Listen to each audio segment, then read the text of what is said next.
warahmatullahi wabarakatuh. Waalaikumsalam warahmatullahi wabarakatuh. Alhamdulillah kafa wassalatu wassalamu ala Mustafa wa ala alihi wa sahbihi wa wala. Ashhadu an la ilaha illallah wahdahu la syarika lah wa ashhadu anna Muhammadan abduhu wa rasuluhu la nabiyya ba'dah. Allahumma shalli ala Muhammad wa ala alihi wa man tabi'ahum bi ihsan ila yaumiddin. Amma ba'd. Fa ya ayyuhal hadirun ittaqullaha haqqa tuqatih wa la tamutunna illa wa antum muslimun. Jamaah rahimakumullah, alhamdulillah, bersyukur kita kepada Allah Subhanahu wa taala. Allah telah memudahkan kita untuk dapat beribadah kepadanya. Semoga ibadah maghrib kita diterima dengan penerimaan terbaik di sisi Allah Subhanahu wa taala. Amin. Amin. Kemudian salawat dan salam semoga senantiasa tercurahkan kepada teladan terbaik kita Nabi Muhammad Sallallahu alaihi wasallam, kepada keluarganya, sahabatnya dan pengikutnya yang setia dari awal hingga akhir zaman. Allahumma amin. Jamaah rahimakumullah, lanjutan dari yang pernah kita kaji pada beberapa waktu yang lalu, kita akan mengkaji tentang akhlak. Sebelum itu tentu kita bersyukur kepada Allah bisa hadir di majelis ilmu. Inilah majelis yang paling mulia di muka bumi. Duduk di rumah Allah mengkaji ilmu agama Allah. Ketika Allah menghendaki kita jadi orang baik, jadi orang sukses, bukan Allah berikan harta, tidak Allah berikan kedudukan, bukan pula Allah berikan jabatan. Ketika Allah menghendaki hambanya menjadi baik dalam pandangan Allah, maka yang Allah berikan kepadanya adalah kepahaman dalam agama ini. Man yuridillahu bihi khairan yufaqihu fiddin, kata Rasulullah.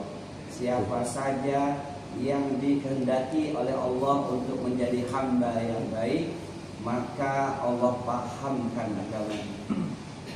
Jangan sampai kita keliru menyangka orang yang kaya, yang tinggi jabatannya, lalu itu kehendak Allah supaya dia baik. Bukan. Allah menghendaki hambanya jadi baik, maka yang pertama adalah Allah berikan pemahaman terhadap agama ini. Tentu memahami agama ini belajar talabul ilmi, hadir duduk di majelis ilmu. Nggak bisa simsalabim, nggak bisa kita bertapa di gua sebulan pulang-pulang kita agama. Jamaah rahimakumullah, dan kata Imam Syafi'i rahimahullah, tidak ada amal yang paling dicintai oleh Allah Subhanahu wa taala setelah amalan wajib, sholat, puasa, zakat, haji jika mampu, kecuali menuntut ilmu. Imam Syafi'i menetapkan menuntut ilmu itu amal yang paling mulia setelah amal-amal wajib. Kenapa jamaah? Karena Islam ini agama ilmu, bukan agama akal, bukan agama logika. Ilmunya apa? Qala Allah, qala Rasul.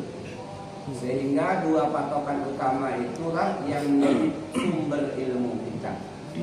Taraktu fikum amrayni lan tadillu ma tamassakum bihima, kitabullah wa sunnah Rasulillah.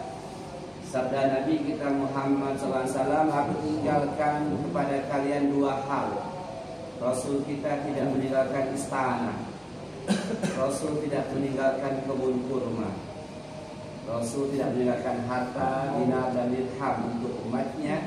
Yang beliau tinggalkan dua hal, yang apabila kalian berpegang teguh kepada keduanya, maka kata beliau sallallahu alaihi wasallam, kalian tidak akan tersesat,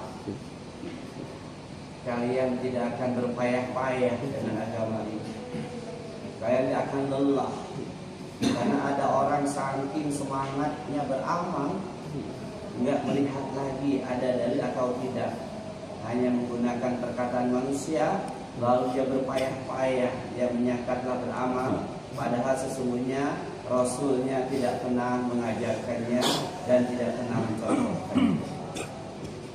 Jamaah rahimakumullah, Poin berikutnya adalah kita belajar tentang agama ini pada perkara akhlak. Ketika Abi Hurairah bercerita, su'ilan Nabi SAW, seseorang mendatangi Nabi dan bertanya, "Ya Rasulullah, aksiru ma udkhalan nar fil jannah." Apa yang paling banyak mengantarkan manusia ke surga? Jawab Rasulullah SAW, taqwallah wa husnul khuluq. Takwa kepada Allah dan akhlak yang mulia. Padahal kita tahu takwa itu di dalamnya ada akhlak mulia. Tetapi kenapa Nabi menyebutkan secara spesifik takwa Allah wa husnul khuluq, takwa kepada Allah dan berakhlak mulia? Karena kata para ulama hadis, memang begitu pentingnya akhlak mulia sehingga dia terkadang terpisahkan seolah-olah dari bab takwa. Karena ada orang yang dalam kehidupannya amalannya kepada Allah luar biasa. 5 waktu ke masjid, malam sholat tahajud, Senin Kamis puasa, baca Quran tiap hari, tiap malam 1 juz. Tapi lewat naik motor, kesenggol orang dikit, keluar semua kebun binatang. Allah, nggak datang, nggak tampak hasil dari akhlaknya. Banyak orang ahli ibadah yang kaitannya dengan Allah khusyuk tawaduk di masjid. Keluar dari masjid sandalnya hilang, sumpah serampah. Jadi nggak tampak dari amalnya kepada Allah dengan akhlaknya kepada manusia. Padahal tadi yang paling banyak mengantarkan manusia ke surga itu adalah takwa kepada Allah dan akhlak mulia. Sehingga Nabi itu SAW seringkali menyampaikan kepada sahabat, bahkan dalam banyak kalimat yang maknanya sama. Kata beliau, "Innama bu'istu litammima makarimal akhlak." Sesungguhnya aku diutus hanyalah dalam rangka menyempurnakan kebaikan akhlak. Dalam kalimat lain, innama bu'istu litammima shalihal akhlak. Sesungguhnya aku hanya diutus dalam rangka memperbaiki akhlak. Dalam kalimat lain, innama bu'istu litammima hasanul akhlak. Banyak hadis yang Nabi sampaikan tentang akhlak ini. Dan jamaah rahimakumullah, orang lain pun masuk Islam ini terkadang bukan karena apa-apa, tapi karena melihat akhlak umat Islam yang baik, yang mulia, dia tertarik. Kok bapak itu kalau ketemu senyum, sapa, salam, mudah memberi, dermawan, peduli. Agama di luar kita, penganutnya luar biasa, sosial ke masyarakat. Banyak umat Islam ini tergoda. Kenapa? Ramah, lembut, peduli, antar Indomie, ya, antar beras ke sebelah. Kalau ketemu say hello. Umat Islam terkadang udah jelas-jelas tampak keislamannya, ucap salam aja enggak. Allah. Naik angkot, di angkot ada 7 orang duduk, datang masuk diem semua. La salam wala kalam. Enggak ada salam, enggak ada perkataan. Aksi, bahkan na'udzubillah terkadang saling mencurigai. Jangan-jangan hipnotis dia ini. Sebelahnya jangan-jangan copet.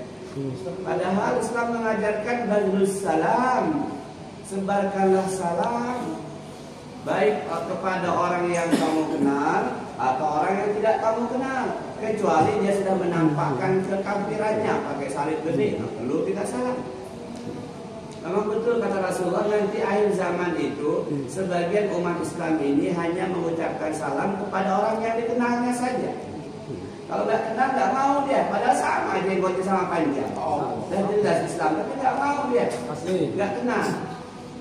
Apalagi kalau sudah beda partai, menjadikan partai sebagai ukuran keislaman, ukuran persahabatan. Apalagi kalau udah beda cabuk, beda jalur, udah mulai itu pindah masjid.